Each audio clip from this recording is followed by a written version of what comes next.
But when it comes to abuse, like there is a malicious intent to this stuff many times. Yeah. Sometimes it's self-preservation and we gaslight in order to save ourselves, and we sacrifice you to do that because I can't be found out. I have to keep this going. I'm not ready to get help. Let me just make her think that none of this is actually real. And that's like self-preservation. But then there's like the more malicious ones that are like, I need to make you feel bad. I need to say something that's going to hurt you. Like that kind of stuff is malicious. And like that comes with intent. Yeah. Absolute intent. Welcome back to another episode of Till the Wheels Fall Off. I'm Matt. I'm Paige. Hey, thank you. Shout out to everybody that was on our last community call. We had amazing. 50 plus people on there. It was amazing. It was amazing to hear people's perspectives and what they're going through and to pick each other up, man. Like there's no greater sign of love than whenever you're going through it and you're able to help someone else that's going through it. That's massive. I really love seeing the connections that wheelies are making. Me too. Like they're friends outside of just... It's really cool because they actually probably give each other like numbers so that they can text each other instead of just going through the Facebook page and looking at their posts. Like it's just really cool to see these people connect. And I'm so grateful that we're a part of that journey. Yeah. When you first started the community, you were like... The coolest thing that could happen would be like these people actually meet up and like get to know each other and like form communities, form a bond outside of just the internet. And it's happening and it's amazing. It's going to level up everyone's recovery. Yeah. If you're not aware of it, the TUFO community, check it out on Facebook. It's TWFO community. You can find a shortcut by going to the link in any of our social media profiles. Yeah. You can get to it right there. And if you thought the call was great last week, which we don't get to host as much as we'd like. No, just got a lot of... We got a lot of balls. We got a lot of stuff. There's just the two of us, and we have family. So yeah, it's just us that do all this stuff. Yeah. But we're going to be hosting a workshop in McKinney, Texas, on June 8th. You can find out more by going to twfo.com. That's tufo.com, and it's our first wheelie workshop. It is a full day of education, validation, empowerment. Yeah, and we've got. I don't know how many signed up now, but pretty good amount of people. And there are even some couples that are attending together. I love it when the couples can get together because I know how much this leveled up my recovery, was really beginning to understand your journey through this. Our side. Yeah. It really brought a whole new understanding to my behaviors and it made me that much more accountable. And it strengthened my recovery. It really did. Yeah, for sure. It really did. I recognize that. So if you are a couple that listens and you're interested in coming, we do have a requirement. Like you've got to be sober. You got to be sober. You have to be, I'm not going to say you need to be working a quote unquote program. That doesn't just mean you have to be going to AA or NA or something. But you need to identify as a sober person. You have to want to know more. You have to want to be educated about this. The person who has a substance use. Yeah. So the topic is what we just described. It's VEER. So it's validation, education, empowerment, recovery. We walk through a spouse's journey of healing. So that's the topic, right? We're not there just to show people, here's how you strengthen your marriage, because most people that are going to be there are going to be in it, like in the middle of it. So that's our topic. But like I said, my experience with learning about this stuff is that it leveled up recovery for both people. Yeah. So you can learn something from it, even if it's not quote unquote intended for you. Yeah. It's still the same message you hear here every single week. Yeah. And this is also for people who are still in a relationship with somebody who's actively using, somebody who's in early recovery, or somebody who has left the relationship. Yeah, someone who's left the relationship. It could be the most validating thing you've ever heard. Exactly. Yeah, it's going to be incredible. I promise you that. We will deliver. We will show up. We will be there. It's going to be great. You're going to connect with other people that are going through it as well. In a full day, we will feed you. We will give you coffee to keep you awake and alert. You're going to drink all the coffee. Yeah, I'm going to need it too. Because that's your addiction. That's my thing now. Got to have something, man. I took everything else, so I got to have that. I'm holding this rock. I just realized this is my fidget. It has become your fidget on the podcast. More than a fidget, this is a sobriety token for spouses and partners. If you are a couple that listens, if you're someone that's been through it and maybe you listen, you're like, man, I put my loved one through hell. A small token of appreciation as you come up on sobriety anniversaries. This is a really cool way to show appreciation for the people that have been there, that you've put through it. On the back side of it, it says, thank you for being my rock. And on the front side, it's got our logo. Thank you for being my rock. I used to love that show. This is the second time that we've brought that up this week, or you said it with somebody. I don't remember what it was. But I can't remember. Yeah, I was that. talking about Golden Girls with somebody. Yeah. You know that whole song. I used to watch it all the time. It's like on Nick at Night. I love that show. Anyway, okay. Where were we? Oh, Okay. our episode today. Well, hold on. We've got one more thing. We still have a course. Oh my gosh, yeah. Yeah, Our course. Our online course. We it's just what you said, Veer, but it's way more in detail. It takes a lot longer to complete than a full day like a workshop. It's a lot longer than that. You get access to us. We still have it for 75% off for using the code Wheelies75. We even offer a payment plan. It's changing lives. And I know we say that almost every episode, but it truly is something that is completely different than anything else out there. It really is. And people we're not licensed professionals, but licensed professionals are starting to take notice. We have therapists that reach out. If you're a therapist that listens and you want to know more about it, send us an email at info@twofocouple.com. That's TWFO couple.com. We'd be more than happy to kind of walk you through it, show you what it's like. If not just for you, then for your clients, if you feel like could be a valuable resource to them. Yeah. Be more than happy to work something out with you, but it's going to get people a ton of help. There's nothing else like it that I'm aware of. Right. Nothing. Not even close. Mm-hmm. Okay. Today's episode. We are going to talk about how to recognize abuse. This came from TikTok. Yes, it did. Somebody actually asked us if we've had an episode on this, and I had to think about it because we've talked about abuse a lot, but we haven't really talked about how to recognize it and what it looks like in a relationship. We don't like to use that word very much. People don't like to hear that word. It's a hard word, to swallow. It's like you hear that and you think, oh man, no, that's not me. My partner isn't abusive. Well, come to find out, we didn't figure out that you were abusive until much later after sobriety. Depends on how you define abuse, Yes. Yeah. So we're going to go down the whole. We'll discuss abuse as we understand means. abuse and what it looks like in most relationships that we come across and what it looked like in our own relationship and in our marriage. Yeah. And I kind of want to shift it for people in their mindset. Because when you hear this and you see abuse, you might think, no, this isn't me. And you don't want to hear it. It's scary. It's not something that you want to, you just don't want to see that word and you don't want to utilize it. So I want you to think about how you feel in your relationship. When somebody's treating you a certain way, how do you feel? Well, that's a red flag. Don't look at how they're acting. Think about how you're feeling. And that will help you say, maybe this is unhealthy. Maybe there is something going on within my relationship that is affecting me. For 1 second, can we back up to just the term and the word abuse? Yeah. I think labels have become a rather big deal for people. Mm-hmm. Like there are a lot of people that I know that don't like to use the term alcoholic or addict. There's a stigma around the word. Yep. And so there are other terms they use that essentially get at the same thing, but without the stigma attached through history. With abuse, do you think that happens? Like, is there shame that comes with that term? Yes. When someone says abuse, it's like, oh, wow. Yeah. That's what's happening. Because I had told myself for many years, like as a young person, I would say, I'm never going to be abused. You watch movies where the main character might be getting abused. Like, I would never get into an abusive relationship. I would never do that. But you think of it as being more just physical. There's so much more to it than that. Yeah, and not just physical, but just more apparent, where like you're thrown up against a wall and screamed at or verbal abuse, or you look at movies and you think, oh, that person is doing that all the time in the relationship and there aren't any good times. That's what abuse looks like sometimes.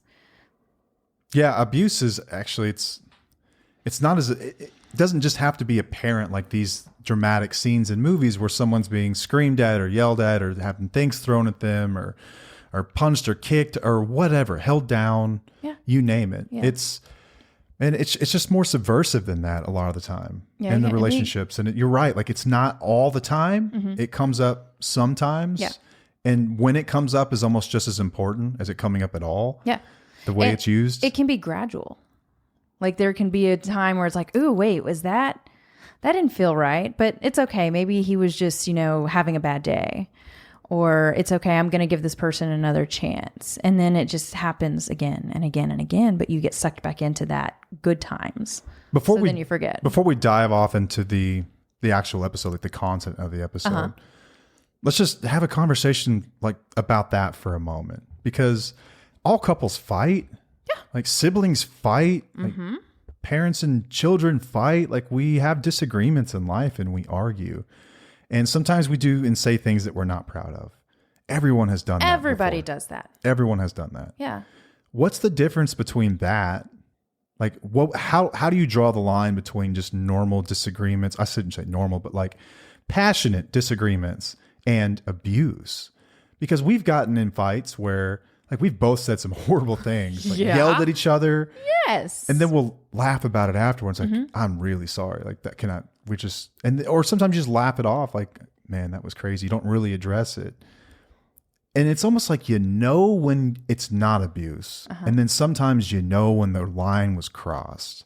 And I think that people struggle. I think maybe that's where the question came from to begin with. Like, just struggling to know what the difference is. And when does it get slapped with this label that's abuse versus a passionate couple? Like, yeah, we're passionate. We love really hard. We fight really hard. You know what I mean? Like to some degree, there's always going to be some disagreements in a relationship. But when does it cross that line? I think it's whenever you think of how you communicate as a couple and how you solve problems as a couple. And that's when you recognize, okay, this is, if you're not solving the problems in a healthy way, then you can definitely say that maybe this is abuse. I think back prior to me recognizing this in myself and like what our relationship was like. And there is a night and day difference, I would say, compared to the way that I used to handle things, just in general. Like the context of this episode should also include the fact that I consider myself a recovering abusive man as much as I do an abusive or a substance abuser. I was just abusive. And so much of it stemmed from I was thinking about this today, just selfishness. Like I am incredibly selfish at my core. I was thinking about this. I was with our son and we were talking about, he asked me a question. He's like, when's the last time you saw a movie at the theater? You were just like, oh, this is awful. And he always asks me these wild questions. Yeah. And I'm like, I don't even know. I couldn't tell you. And he said, I thought it was going to be Wonka whenever we saw the new Wonka movie, which is a musical and it ended up being really good. Yeah, it was great. But I remember when the movie came on and the first song started, having this moment where I was like, oh my God, this is so dumb. I've got to get out of here. How do I? And I was literally thinking about a way out and like my energy changed and like maybe you could even feel it. I've just got this disgusting energy about me when there's something I don't want to do. And I become so selfish and wrapped up in it. And the crap that follows out of my mouth is abuse. For me, that's where it started. It was but I have to consciously tell myself when the movie started, that was my first thought. My second thought was, shut up. You're not here for you. You're here with your family. And if you can manage to shut your mouth, you might even enjoy it. Within 30 seconds, that movie was so good. It was so good. It was so good. It was incredible. But these things still happen in my brain. That's interesting. They still happen, but I'm very conscious about my first thought and not trusting it and then stopping myself before I respond in a way that's abusive to other people. That's great. It's awareness. It takes a lot of awareness, but for me, it came from selfishness and I guess that need to control, the need to get what I wanted, the need to prove my point. Yeah. You know? Yeah. To get what you wanted. Yeah. So anytime it's mentioned, like I'll be approaching it from that I've been there before and I do that. And to some degree, I don't know, isn't everyone selfish to some degree? Oh, yeah. I think that that's nothing unique to me, but it just comes out in so many nastier ways with me at times. And so, yeah, it's just something to note. But you said our son said something about that. Did he pick up on your energy or something? No, he didn't. Okay. He was just talking about it. And in that moment, I remember when that movie started and I was like, oh, you got to be kidding me. Like I thought you maybe could have even felt my eyes roll. Like, oh, here we go. Well, I know the feeling. You do put off an energy, and I put off an energy as well. I mean, we all do, but there are times when you're like, I get really uncomfortable because I'm scared of what's going to come afterwards. Man, I've just been horrible about that. You were before, like back in the day. It's cringy when I think about the way I've acted over the years. I mean, it's embarrassing, frankly. It's awful. I've had my fair share of stuff too. Okay, so let's get into it. What's the difference between abuse, normal, just, hey, I'm upset behavior? When does it sort of breach the line? Like when do we get to the point where it's, hey, this is This is beyond just disagreeing or just having a different perspective than somebody or just passionately arguing your point. Yeah. So let's get into it. Okay. So we go by the Lundy-Bancroft definition of abuse, which is someone that chronically someone that chronically devalues or mistreats their partner. Devalues or mistreats. Okay. Chronically. So consistently. Yeah. And abuse is a matter of control. It's over another person's body, emotions, thoughts, and actions. And it's a pattern of a behavior rather than a one-time event. That's a good way to look at it too. Yeah, it is. But like you said, still going to have patterns that happen. Okay, listen, if you've been together for 25 years, you're going to have patterns, You're right? always going to have patterns. Everyone has disagreements. But I can tell you now that it, like you said, it's night and day.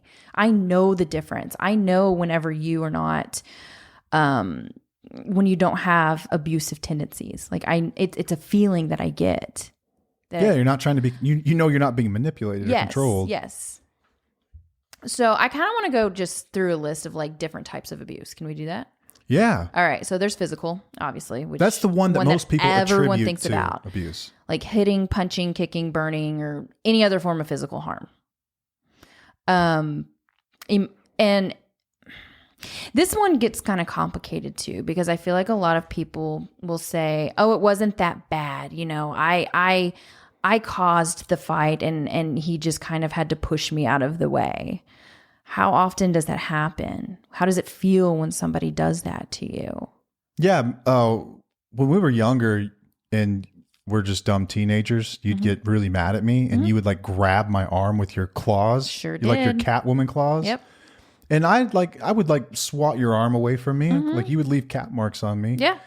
I was physically abusive to you a couple of times. But I wouldn't say that was really abuse. It happened like once. Right. And like in the circumstances, in that context, I know that you weren't trying to hurt me. Yeah. You were trying to get my attention. Right. There are better ways to do it. Right. But you were trying to get my attention. Right. But like back in the day, whenever you would, you remember when you threw the taco at me? Yes. Out of anger. That was a burrito. It was a burrito. Yeah.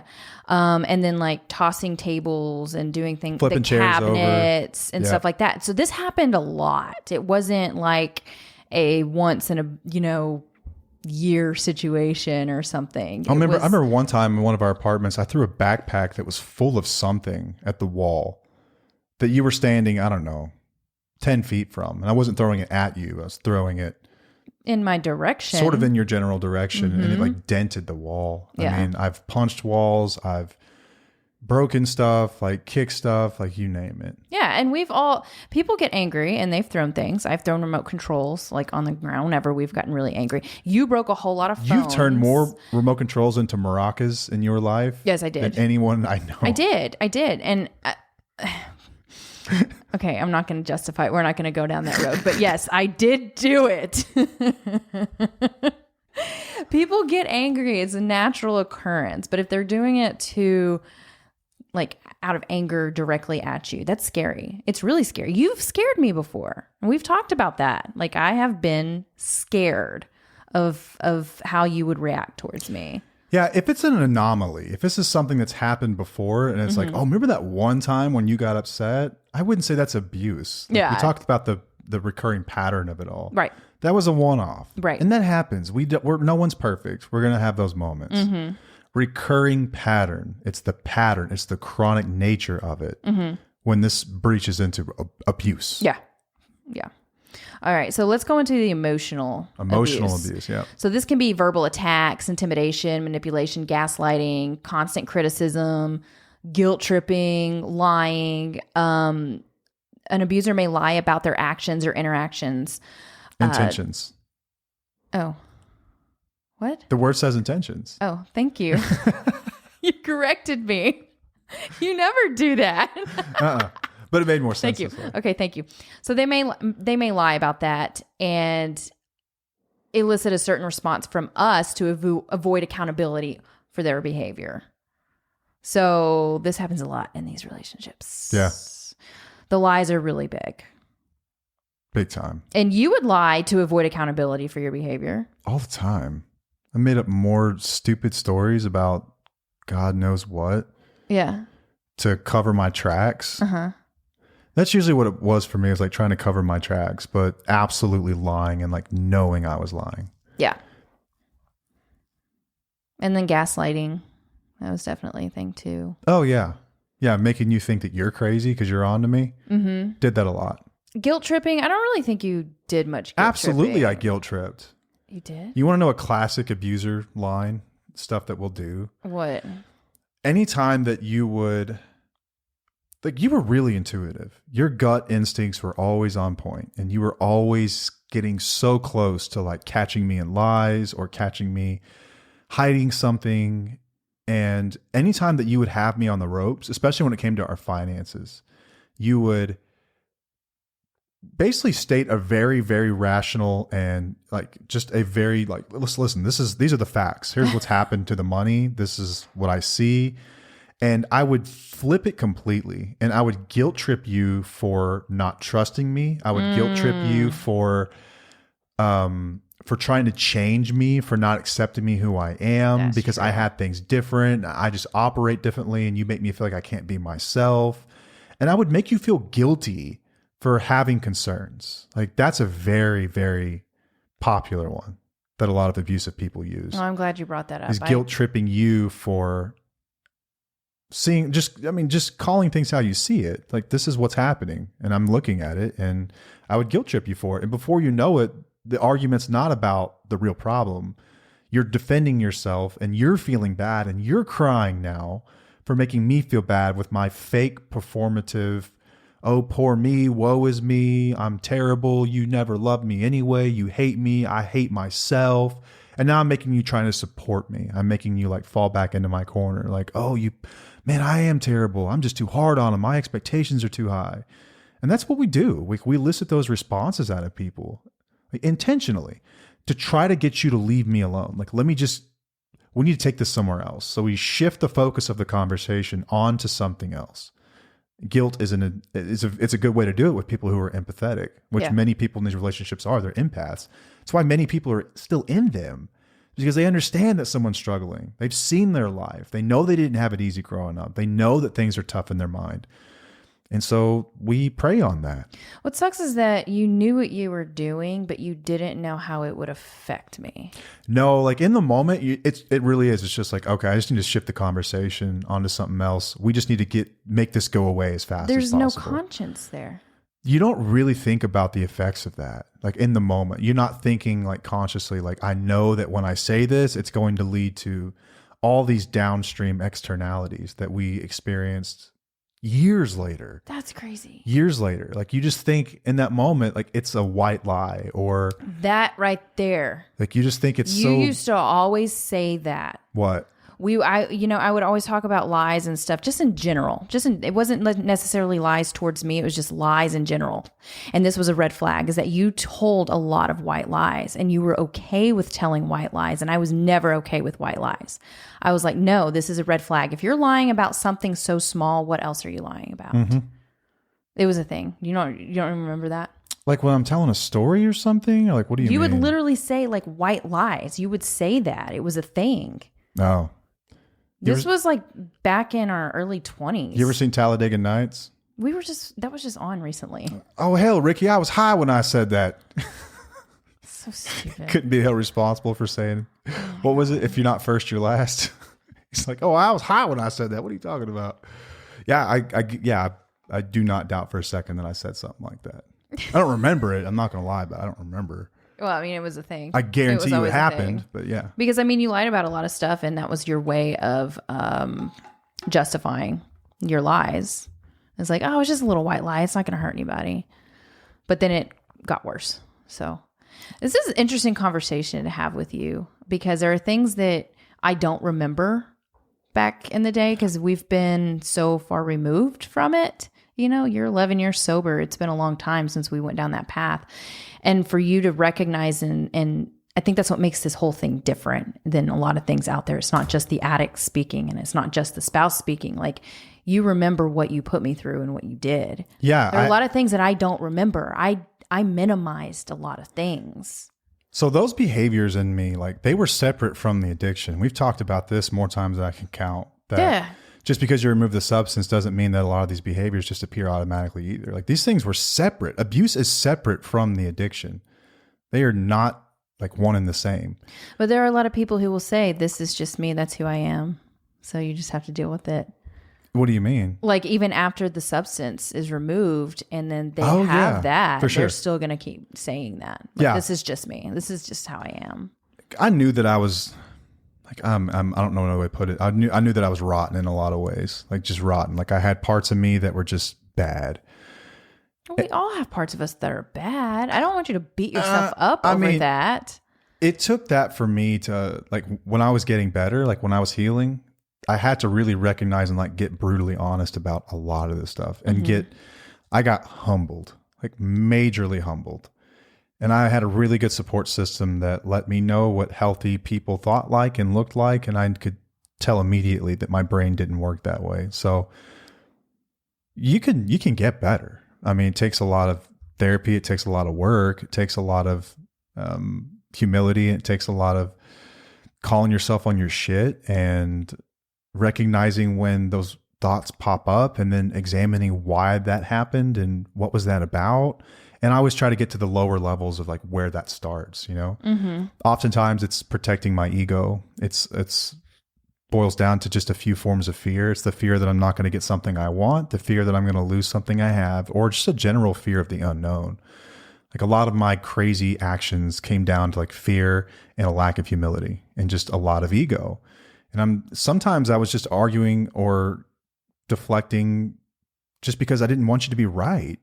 And it's like, I wanted to show my worth in moments. And I would just, you're stubborn. Yeah. And I would just twist an argument a million different ways until I felt like I had controlled or dominated that situation, you know? I'm like, that's sick. Like saying it out loud, like how sick is that? Yeah. But that was us for a long time, a very long time. Dang. It's just, I think that there are people who just have that personality. Yeah, I think that some of it's learned. I think that some of it might have just been there, you know? Yeah. I don't know why. Like, I don't think humans are necessarily born bad. Like we talked about that's a whole different episode. Philosophy of, you know, yeah. Freud and everything. And like, are humans good or bad? I don't know. I think that generally people are good. I think many things that people attribute to malice, they could just as easily attribute to incompetence. But when it comes to abuse, like there is a malicious intent to this stuff many times. Yeah. Sometimes it's self-preservation and we gaslight in order to save ourselves and we sacrifice you to do that because I can't be found out. I have to keep this going. I'm not ready to get help. Let me just make her think that none of this is actually real. That's like self-preservation. But then there's like the more malicious ones that are like, I need to make you feel bad. I need to say something that's going to hurt you. Like that kind of stuff is malicious. And like that comes with intent. Yeah. Absolute intent. Yeah. And there's a lot of this, a lot of emotional abuse in these relationships. And a lot of people don't want to recognize that because they do blame the substance or the alcohol. But the effects are going to be the same on you. Yeah. Like the reason I made a mention about when you said actions versus, what was it? I can't remember the word used, but it was intentions. Intentions. Yeah. Dude, we will run with intentions all day long. Don't be fooled. Intentions don't mean a whole lot. I mean, sometimes, but in these types of relationships, not really. Right. We had a whole episode on intentions. Yeah. Way back in the day. I don't know. Like if I intend to surprise you at work and I end up interrupting a meeting, you can forgive me. Like, right. My intention was well. Right. But like if I intend, let me think of a better example, like something in a relationship, like something a lot of people go through. Like I intend to not drink today, or I intend to treat you with respect, or anything that involves an action like that, where it involves a behavioral change of some kind. It's not about intention. That really is just about action. It's about follow through. Because it truly affects the other person and the trust. Intentions just don't mean much. Like the road to hell is paved with good intentions. Right. Like, everyone had good intentions, but you did wrong. Yeah. You did something bad. Yeah. You know what I mean? Right. Yeah, for sure. All right. I'm going to talk about sexual abuse now. And I'm not going to go through a lot. I'm just going to talk about the forced sexual abuse. And like, even in marriage, you know, there are some people who will force themselves upon you because they believe that since you're married, that you're, you know, they have that right to do that. It's like a duty.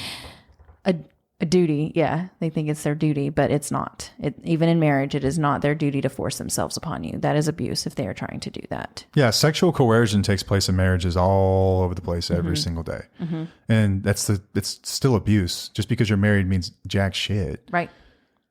Like, you assume it's consensual because you're married, but that's not always true. No, that's not okay. I'm sure there are many people who are in relationships, maybe even listeners of this show, that are in relationships where sex hasn't been really consensual in a long time. Yeah. They feel forced into it, or someone's over there moping or acting like a complete a-hole, or the ones that really get under my skin are the ones that hang their sobriety on it. It's like, if you'll just have sex with me, then I'll act right. It's like a transaction. Yeah. That's sick. Yeah. Like, your wife's not a prostitute, man. What does the matter with you? Right. That's not okay. And we have a full episode on that if y'all want to go listen to it and you haven't heard it yet. Yeah. You want to hear a rant? Go to that one. Yeah. Okay. Now I want to talk about financial abuse. So this can be stealing money or property, withholding access to funds, or pressuring someone to give away their assets. You abused me financially. Yeah. Big time. I think that was probably the one thing, that was the last thing. That was like the last straw for me, because I worked really hard. I had my own job. I was, you know, contributing to the home and contributing to the family. And you were draining the account, spending, you know, well over $300 a day. And that was my money too. That's not okay.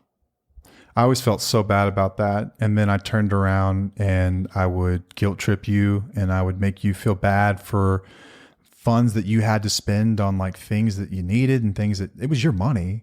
But I would guilt trip you for, well, you took the dog to the vet and spent all this money you didn't need, and you got the better, you know, the fancy car, or you, whatever it might have been. Like, you didn't have a fancy car. I was going to say, you had a nicer car than me. I would just bring up like, well, you went shopping, you did this, and there's all this stuff going on. You would just flex. Make shit up just to you flex. Yeah. It's just shit out of nowhere. Yeah.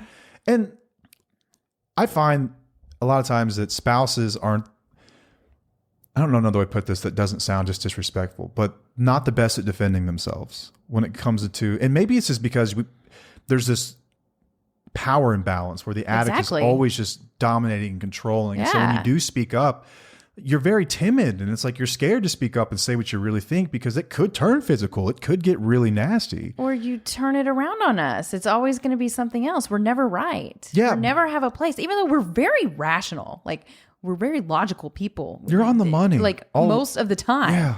But we can't get through to you, and you just spin it around, and then we feel terrible, and then our self-esteem gets shot, and then we don't even trust our instincts anymore. It's just, yeah. It's just hard to talk about, because I think back, like, I can't, like, I'm talking about these things and like as if I'm like detached from them, but like, I did this crap like not that long ago. Yeah, but it was a long time ago for us. It's just crazy. I wish I was never that person, but the fact of the matter is that I was. And if it gives you any hope at all, is that if you do a ton of work and you really work at it, you can get better. Mm-hmm. You can recover from even those types of behaviors. Yeah. It's just sick. I don't know. It's just uncomfortable. Okay. Let's keep going. But even like withholding access to funds, that's part of financial abuse. And pressuring someone to give away their assets. How would that work in a relationship like this? Assets being property, cash, securities, whatever it might be. I mean, how many times, not for us, but how many times have I seen in our community, even someone that has guilt tripped someone and just begged for money, or take it out of your trust account, or sell whatever because I need XYZ, whatever it might be. Yeah. That kind of stuff. It's coercion. Yeah. I like how they use the word pressure, because that's another reason you said that we don't like to speak up and stuff. It's because we're pressured a lot, and it's hard. Like, you were oh my gosh, you pressured me into a lot of things back in the day. Sometimes because you were so good at it. I bet sometimes you feel like it's just not worth the fight. Oh yeah. It's like, I don't have the energy for this. For sure. Here, take it. Yeah. That happens. All right. So the next one is neglect. So neglect involves the failure to provide for a person's basic needs, such as food, shelter, clothing, medical care, emotional support. That last one is very important. It can be intentional or unintentional and may occur in various settings, including caregiving relationships. But this happens in this relationship. But most of the time, there's a lot of neglect. There's a lot of there's a lot of neglected emotional support in these marriages. I mean, we had that. And a lot of people that we work with have that as well. If you are not being supported in your marriage, emotionally, it's harming you. It's harmful. Or if you think about like when it goes back to the financial piece of this thing, like, are your kids going without because of this, because of the addiction? Also, and this is going to be really, really hard to say and really hard for a lot of wheelies to hear. A lot of the times, if we have children in these situations, we put so much focus on our spouse that we tend to neglect our own children. And the reason I'm upset about that is because I did that when I hit my rock bottom. I neglected them a little bit, not, emotionally. It was like I was neglecting myself. I was neglecting everything because I was focusing so much on what was going on in the chaos. That's ultimately what I think got you to the point where you were willing to get help. Absolutely. And seek some professional help. Yeah. I mean, you told me that the kids deserve better and you deserve better. I deserve better. And it's true. I mean, it was only a couple of months, that I was down that path. But in these relationships, we forget that we're putting so much energy towards the addict or the alcoholic that our children are suffering from it. Yeah. And they get it too. A lot of times the things that you would normally have no problem providing them, like whether it be shelter, food, clothing, experiences, whatever it is, like some of it goes back to finances, but some of it just goes back to the amount of attention that they're not getting because everything is on this person. Yeah, it's rough. It's hard. Okay. The next one is going to be spiritual or religious abuse. So this occurs when religious or spiritual beliefs are used to manipulate, control, or harm individuals. It can involve forced adherence to certain beliefs, practices, or rituals, or using religion to justify abusive behavior. So if there's partners out there saying, for better, for worse, and in sickness and health. Oh, using their vows. Using their vows as a way to, be addicts or abusive, then yeah. Yeah, and we are open to all faiths. I don't mean to criticize anyone's faith at all, but I'm just going to pick on Christianity for a moment. In the Christian faith, the man is often the leader of the family. This is the person that the rest of the family looks to for guidance. He is the spiritual center of the family. And a lot of men who are very abusive and nowhere close to God will use just that one piece of it. Yeah. And they'll say, in an abusive way, you will follow me. I am the man. I am the father. I'm the husband in this relationship. I don't know who you are, who you think you are speaking up to me. I've seen that stuff bastardized before. Yeah. That is not okay. That is spiritual abuse. And they'll even use Bible verses and they'll quote stuff and say, well, it says right here, you're misapplying that if I ever saw it, man. That's not what that means. Yeah. You out of your mind? That happens all the time. We all seen people that do this. Right. But yeah, or when you said some of the practices and beliefs, we talked about the sexual coercion thing. You can really spin any verse you want out of context. Yep. And justify damn near anything. Depends on how you want to use it and how creative you are. And people do this every day. Yeah. Yeah. Got anything else on that? No. Okay. You're on fire today. Okay. Well, I'm going to go down a list of, there's this, I follow this, he's not a professor. He's a psychologist. His name is Dr. Clark, and he is a narcissist specialist, and he wrote a book called Escaping Your Narcissist. And in this book, he listed out all of these different things that basically would make somebody say enough is enough. And it's a really, really long list. So if your partner does majority of this, then they may be abusive. So refusing to meet your needs, extreme selfishness, which is something you referred to earlier, refusing to create intimacy, refusing to talk about difficult topics, refusing to talk about anything he doesn't want to talk about. Oh, those two right there. Everyone knows that guy. Refusing to talk about difficult topics. Yeah.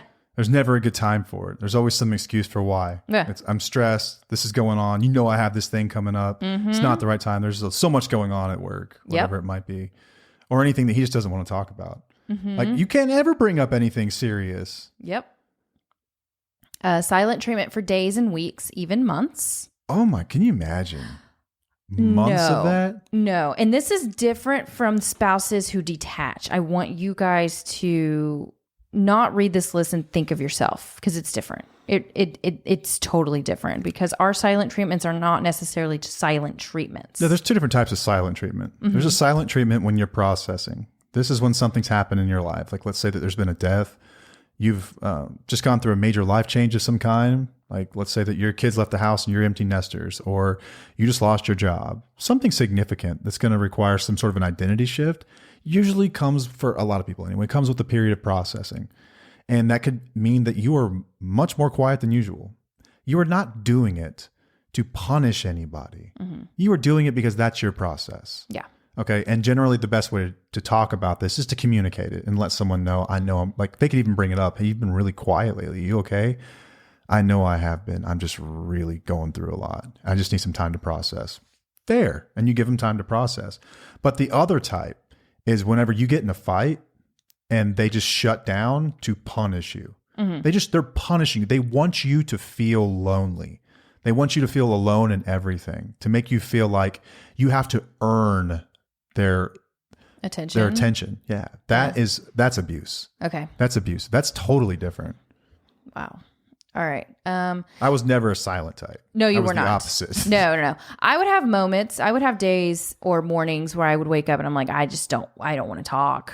But it wasn't to control you, or what. You're just finicky. Like, What? you do have, being a highly sensitive person, like there are times where you're just overstimulated. You called me finicky because I'm an HSP. You're finicky. Where you just shut down. It's like an old car that won't start, and you're just like, you ain't getting much from her today, man. She's overloaded. Yes, it's true. And I know when that happens, and my response to that is, how can I be more helpful today? It's not, let me pry something out of you. I know when you get in those moments, like you have to reset, and you kind of go through a period. It could be a day or two, like you mentioned, or you're just more quiet than usual. You don't want to be messed with. You don't want to hear anyone's BS, especially from kids. You just need to relax. Yeah. It's different than like what we're talking about. Yeah. You're finicky. Yeah. Thanks, babe. All right. Gaslighting, manipulating, extreme mood shifts. That's a big one. Yeah. Stonewalling, guilting, blaming you for everything, isolating you from family and friends, projecting, verbal abuse, constant criticism, mocking, you've mocked me, degrading. When did I mock you? Ooh. What? Whenever I would get mad, like way back in the day, you would just be like, like you were, you're a dick. Quit laughing at me. Do you not? Oh, it's just listen, I'm like so. Listen, everyone learns this in first grade. When you've been had in an argument, the best thing you can do is make a stupid face and go, oh, that was triggering. Don't do that. You said it was triggering because your brothers used to do it to you. Oh, yeah. My brothers did used to do that. One of my brothers. I didn't ever do it seriously. Oh, yes, you did. There's no way. No way. Are you serious? I cannot imagine ever doing that seriously. Yes. You have done it seriously. Like, dead seriously. And it's like, what are we doing here? When? Probably when you just got like super irritated with me and you just like wanted me to shut up when we were having big conversations. I swear you've done this before. Are you serious? I cannot imagine myself doing this not messing around. That's all. No. I wasn't kidding? No. How long ago was this? This has been since you've been sober. No. too. Nope. I'm calling it. You were full of it. You've probably done it one time when we've had our big conversations like that. Don't like to have. You are full of it. No, I'm not. There's no way. I can see your face and it just pisses me off. Does it look like a mirror? Okay, but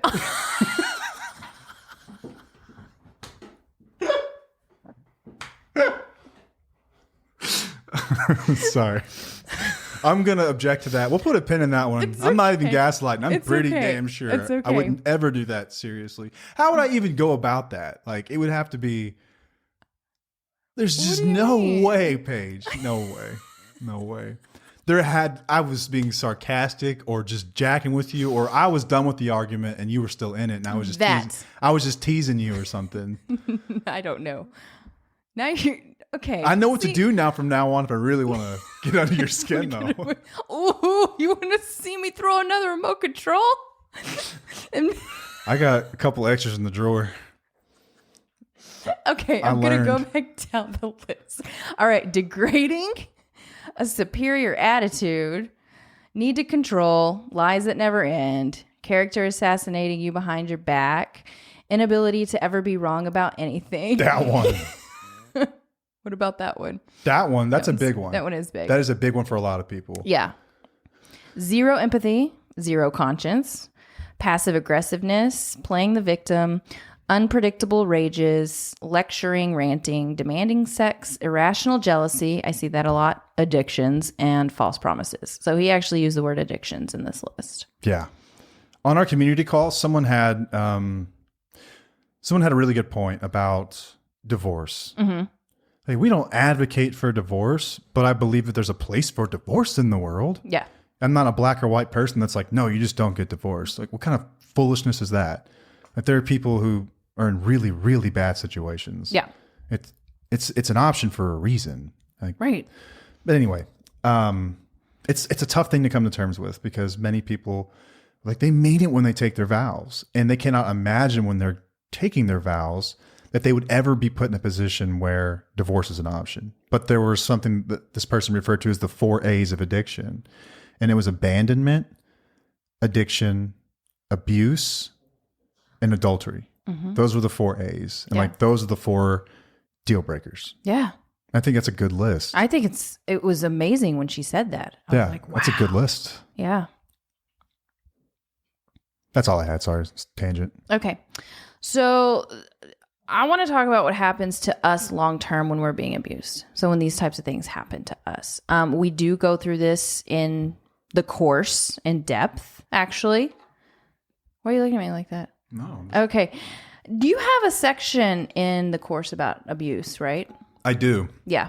Yeah, there's a module about abuse. Okay. And we talk about this because, like, I've seen wheelies, for instance, describe in the community, like, hey, I'm going through X, Y, and Z. And it'll be like, he yells at me. He never takes accountability. He hides things, and he lies about where money's going. And he never, ever, ever listens to me. He's always got some argument about why I'm wrong, but he's not abusive. Because we recommend the book, Why Does He Do That? For a lot of people. Mm-hmm. Lundy Bancroft. Mm-hmm. It's a hard read. Very hard. But I think many people feel that way because, and I could be wrong, but because we think of abuse in such a singular approach, which is this is physical. Yes. Or this is like verbal. Or like I said, I wouldn't put myself in that situation. No, but there's basically, no way. This person's described an abusive man. Mm-hmm. I'm like, those things are abuse. And so in the course, I have a module where I talk a lot about my experience with abuse, being an abusive person. Yeah. And how to identify it and what it really looks like. And that it is separate from addiction, because many people are convinced that they weren't always like this. Which, okay, does it get worse over time? Is it sort of progressive? Yeah. And the addiction does make it worse, but it's not fully responsible for it. Mm-hmm.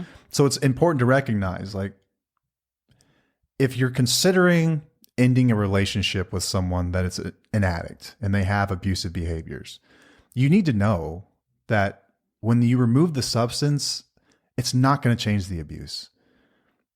I've heard many addicts, and I can say for myself that there were plenty of things I did when I was drunk or high that I wouldn't have done sober, but it didn't fix it all. Yeah. Those things were still there.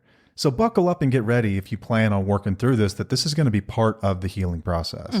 That's what the module covers. Yeah. It's just, very straight to the point and very truthful and honest about it. Yeah, it's great. Okay, so I'm going to go back to this and what happens to us. So we have emotional and psychological effects. So it can cause anxiety, check mark me, depression, check mark, post-traumatic stress disorder, check mark, and low self-esteem. I had all of that. We may feel shame, guilt, worthlessness, and self-blame. Felt all that as well. We struggle with trust issues, we have issues forming healthy relationships, and we can sometimes have emotional numbness. I can check mark all of those. Every single one of them. Yeah. And I'm sure, I'm sure a lot of listeners can hear that and say, oh yeah, that's me. This is what abuse does to us. Cognitive effects, it can impact our cognitive functioning, leading to difficulties with concentration, memory, and decision-making. We may experience confusion, disorientation, or difficulty processing information, especially in high-stress situations. Yeah, y'all know that feeling you have when you're in survival mode where everything feels like a fog? There's science behind it. This is what we're talking about here. Yeah. The cognitive effects of being abused. It shuts those things down. You're not thinking creatively. You're not thinking clearly. You're not thinking rationally or normally. Your prefrontal cortex is not operating with full function where it's like seeing everything clearly because you have been lied to. You have been gaslit. You have lost the ability to determine what is right, what's real, what's not. Your instincts have been shut down and you're living in a fog, and there could be some depression involved in that as well. Things are not operating clearly. This is why we're big on self-care. Yeah. How do we get out of the fog? That's the first steps to begin to focus on. I need to take care of myself. Holy crap. Yeah, exactly. All right, there's behavioral effects. So we have, this happened with me too, some changes in our behaviors. So withdrawal from social activities, I did that. Increased aggression or impulsivity. Nailed it. Okay, aggression has definitely been a big thing of mine. That's where, because I held a lot of it in, and it came out a lot after you got sober. Like just anything would make me so mad. Sometimes people have substance abuse, self-harm, and suicidal thoughts and behaviors. I went through some of that as well. They serve as coping mechanisms or attempts to regain a sense of control in the face of trauma. Did you go through some of that? Yeah. Yes. Well, I don't know if we ever openly talked about your suicidal ideation. Like it wasn't so much like you had a plan, but the thoughts would cross your mind whenever you were at your lowest of lows. Yes. There were times that and even with the self-harm, the brush. Yeah. You remember that? Yeah. And I would have these thoughts. I would get so overwhelmed and so just, I can't really explain the feelings that I had, but I would lock myself up in bathroom or a closet or something, and I would feel very just out of control, but it was almost a coping mechanism for me because I felt like that's the only thing I could control in the moment. Yeah. It was crazy. Social effects. It can disrupt our social relationships and lead to social isolation or alienation from friends, family, and other sources of support. We may struggle to trust others or form new relationships, leading to feelings of loneliness and abandonment.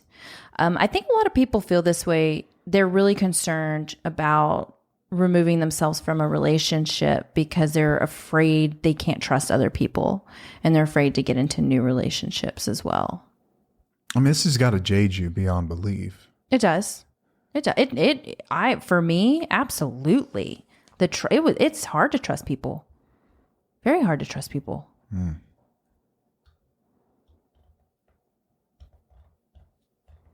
Health effects. We've talked about this.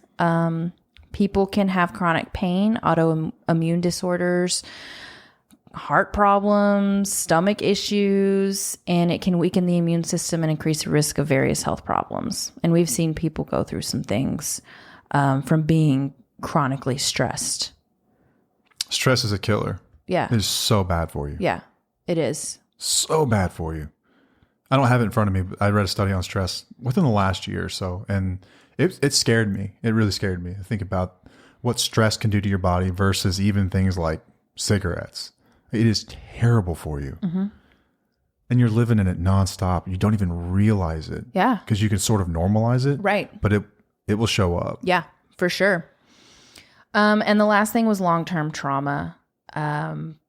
So this is a hard part for people to understand too, is that the effects can persist long after the abusive relationship has ended. Because it can lead to long-term trauma and emotional scars. They may continue to struggle with symptoms of trauma, such as flashbacks, nightmares, hypervigilance, and impacting their quality of life and functioning. I mean, we still have flashbacks. I still have flashbacks, that pop up sometimes. Yeah, like this is a difficult episode. I don't mean to make this about me at all, but like I'm responsible for a large part of all of these things. Think about what a decade of addiction does. Yeah, but you're not fully responsible for it. I mean, partially, but this is what addiction can do to those around them. I mean, I had this, I don't know, this is probably last summer. I was journaling. It was during a meteor shower. I don't remember which one it was. I think it's a Percy. It's like the one that comes around every year. Mm-hmm. And I was outside and I was journaling, waiting for meteor. Oh, I think you were here. I was asleep. Oh, yeah. Because it must have been 9 o'clock. Exactly. But anyway, I was out there and I had this thought, and it's like, what would your life have looked like if we never met? And like, I just remember I broke down. I was like,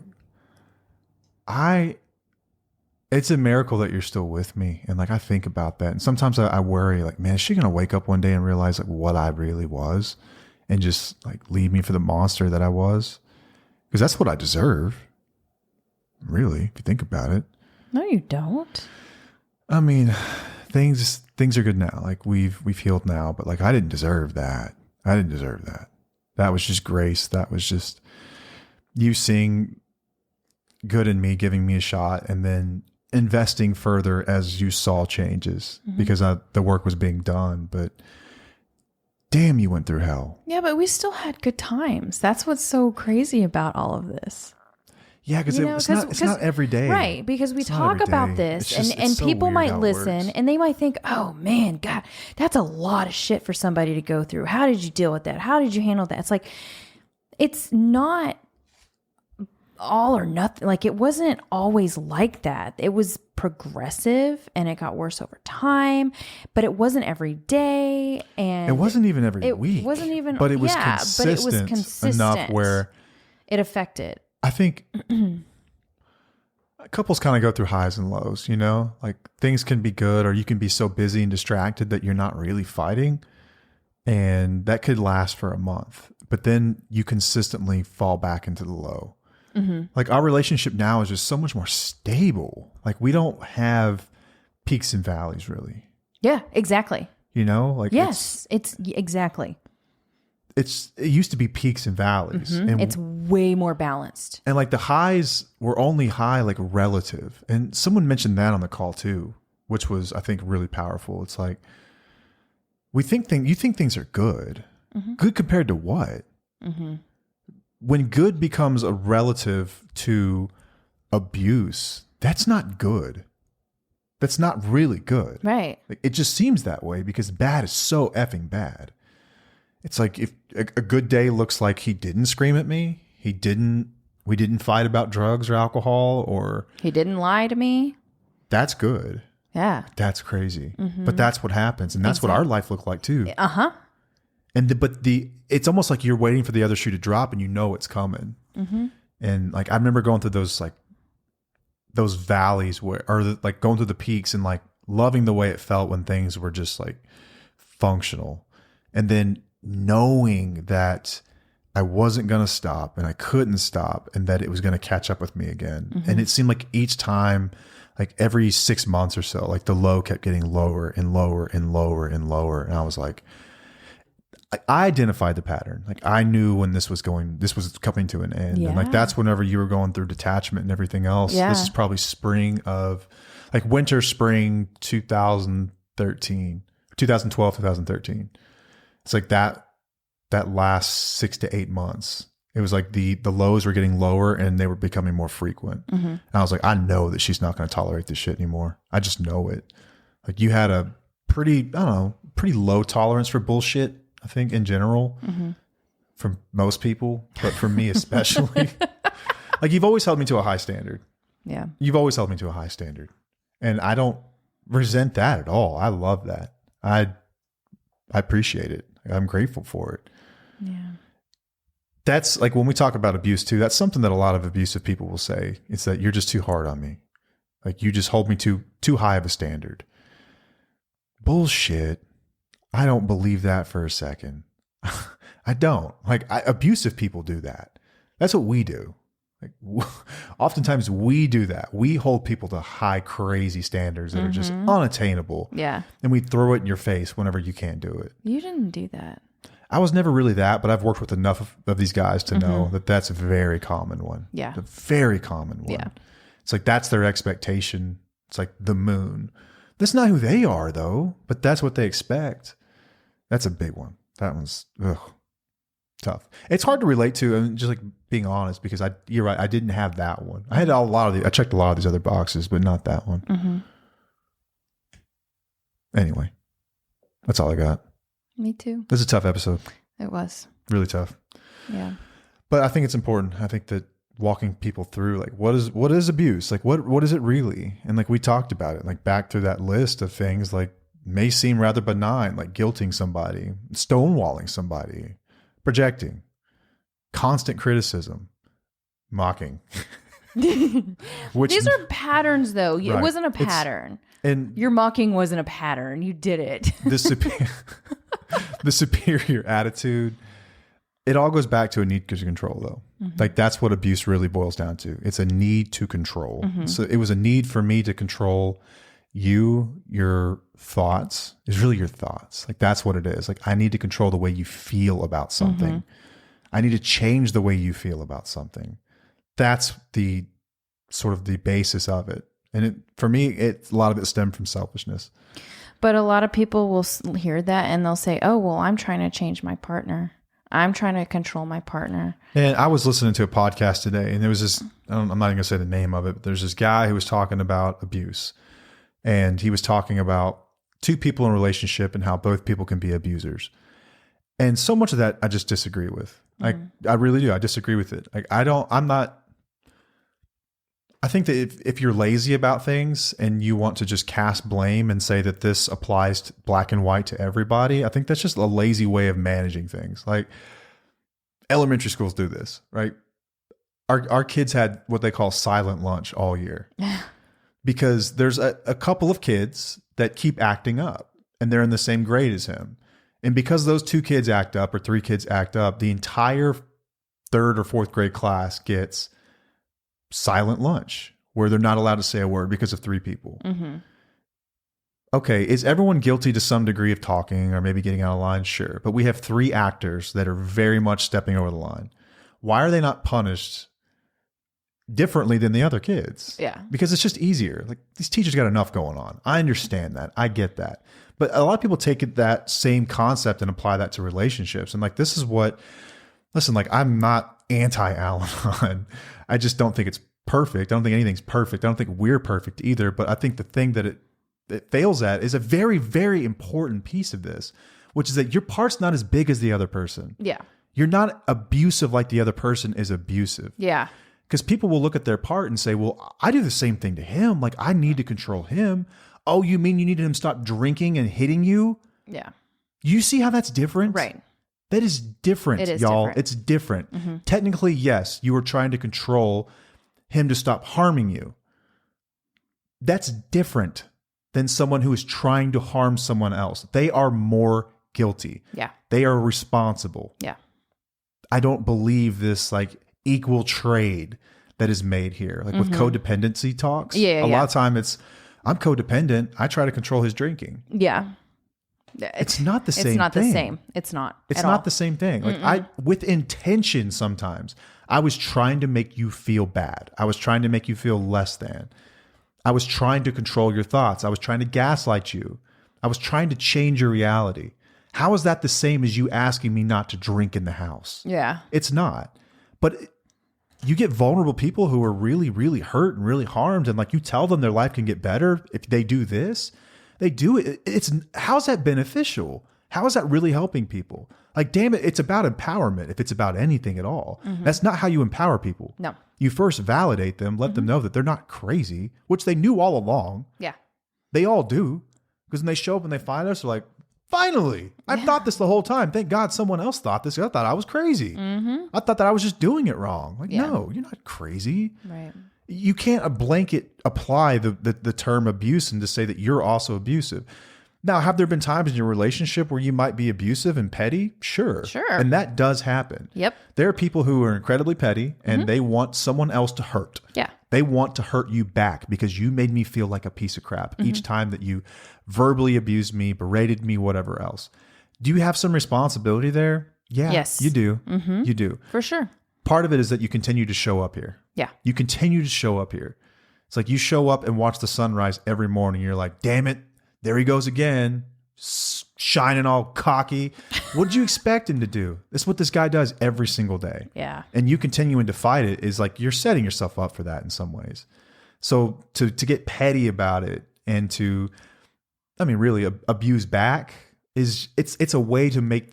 I understand why people do it, right? It's because I need to feel heard in some way. Like I matter. Like I don't feel like I matter. I need to be seen. Like I need attention is not the right word, but acknowledge my existence. Yeah. I'm here. For sure. Don't you see me? Yeah. And I get that, but I still think that's retaliatory and it's not the same as the origination of it all. Exactly. Which comes from an abusive person. Yeah. Like I'm never going to ever sit here and agree with that. I don't agree with the concept that it goes both ways. I don't agree with the concept that codependents are just as bad because that's bullshit. Yeah. Whoever came up with that is just like, I don't know. Is that something an alcoholic came up with? That's what it sounds like, doesn't it? Sounds like, I know. It's like, how can I create the perfect codependent wife that doesn't ask too many questions about all this? Right. Ooh, I know what I'll do. I'll make her feel bad about her part. Their part's so much less. Yep. Like I've said in our relationship, I think I had about 90% of the work to do. Yeah. You had about 10%. Yeah. And of that 10%, I can honestly say that there were still some things in there that I caused. I caused them. They were there. That they were your responsibility, but I brought them on. Yeah. But there were some things that were in you from the. Yeah, no one's perfect. We all walk. We all come with baggage and flaws. Everyone does. No one's immune to that. Right? Yeah, we talk a lot about that in the course too, about how I had stuff from the beginning too. Yeah, I cannot tell you how many times I've worked with someone in recovery, like I sponsor people and whatnot, and they will sit there and tell me about how their wife does all this, that, and the other. I'm like, dude, you're comparing apples to oranges right now. Like the only thing they have in common is that they're both fruits. Other than that, we're talking about two completely different things. Yeah. Like this is not the same. Right. Let's go through your stuff first and then we'll get back to her. Yeah. And by the time we go through their stuff and get to hers, it's like, shit. Yeah. You see what I'm talking about now? How do you think she feels? It's a 90-10 split for me. That's what it was. It was 90% of it was on me. 10% was on you. And of that 10%, maybe 10% of that was shit I caused.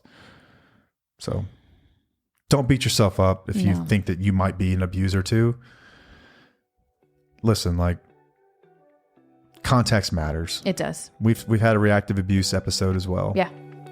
Go listen to that. Yeah. I mean, but I think if you've got any part in it all is that you're showing up, expecting things to be different when you've got patterns in history to show that they're not. Yeah.